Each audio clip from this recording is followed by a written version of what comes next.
झूठा दिखावा मनुष्य को पहले थका देता है फिर मार डालता है। एक शिक्षाप्रद कहानी। किसी जंगल में बंदरों का एक झुंड रहता था और जंगल में बहुत ज़्यादा फल थे। इसलिए वह सब बंदर बहुत खुशी और सुकून से रहते थे।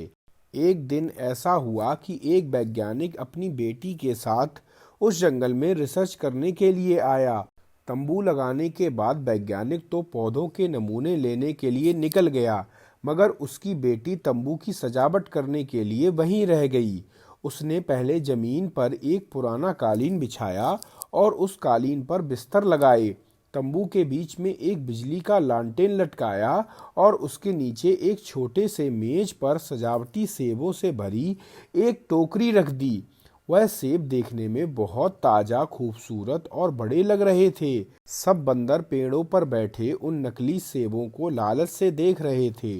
वह लड़की तंबू के सामने की जगह साफ करने के लिए जरा बाहर निकली तो एक बंदर ने तेजी से झपटा मारा और एक सजावटी सेब उठा लिया, और ठीक उसी समय लड़की की नज़र उस पर पड़ गई। लड़की ने तुरंत बंदूक निकालकर निशाना लगाया और फायर दाग दिया, मगर तब तक सभी बंदर वहां से भाग गए थे। बहुत देर तक भागने के बाद जब उन्हें विश्वास हो गया कि अब कोई खतरा नहीं है और कोई भी उनका पीछा नहीं कर रहा, तो वह सब रुक गए और चोर बंदर ने हाथ ऊपर करके वह सेब सबको दिखाया। सब बंदर आश्चर्यचकित होकर उस बंदर को देखने लगे और उसे भाग्यशाली समझने लगे कि उसे इतना अच्छा सेब मिल गया, और वह कोशिश करने लगे कि एक बार उस नकली सेब को हाथ लगाकर देख लें।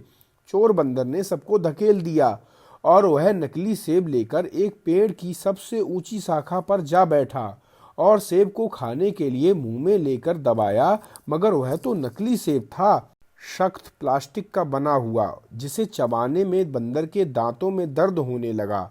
बंदर ने 2-3 बार कोशिश की, मगर हर बार उसके दांतों में दर्द होने लगता और वह पूरा दिन चोर बंदर ने उसे ऊंची शाखाओं पर भूखे रहकर गुजारा।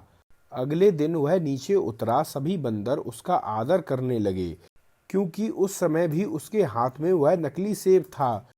दूसरे बंदरों से मिलने वाला आदर और सम्मान देखकर बंदर ने उस नकली सेब को और भी मजबूती से थाम लिया। अब दूसरे बंदर फलों की तलाश में निकल गए और तेजी से एक पेड़ से दूसरे पेड़ पर छलांग लगाते हुए फल तोड़कर खाने लगे। चोर बंदर के एक हाथ में नकली सेब था, इसलिए वह पेड़ों पर नहीं चढ़ सका, मगर वह सेब को भी अपने हाथ से छोड़ना नहीं चाहता था, और उस दिन भी उसने सारा दिन भूखा रहकर ही गुजारा। और आगे भी कई दिनों तक यही सब चलता रहा। दूसरे बंदर उसके हाथ में नकली सेब होने की वजह से उसका आदर सम्मान तो करते, मगर कोई भी उसे खाने के लिए कुछ नहीं देता था। बंदर बेचारा भूख से बेहाल हो चुका था और उसको अपना अंतिम समय नजर आने लगा। उसने एक बार फिर उस सेब को खाने की कोशिश की, मगर इस बार भी उसे कुछ हासिल नहीं हुआ और वह उसे खा नहीं सका, और उसके दांतों में एक बार फिर दर्द होने लगा।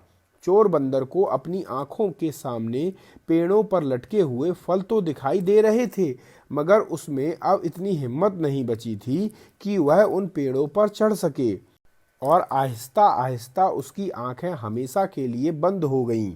जान निकलते ही वह नकली सेब उसके हाथ से छूट गया। शाम को जब बाकी बंदर आए तो उन्होंने मरे हुए बंदर की लाश पर कुछ आंसू बहाए, अफसोस किया और उसके लाश को पत्तों से ढक दिया। अभी वह इतना कर ही रहे थे कि एक दूसरे बंदर को वही नकली सेब मिला, और उसने भी खुशी से हाथ हिला हिलाकर सबको वह नकली सेब दिखाना शुरू कर दिया। सीख। दुनिया की मिसाल भी इस प्लास्टिक की सेब की तरह ही है।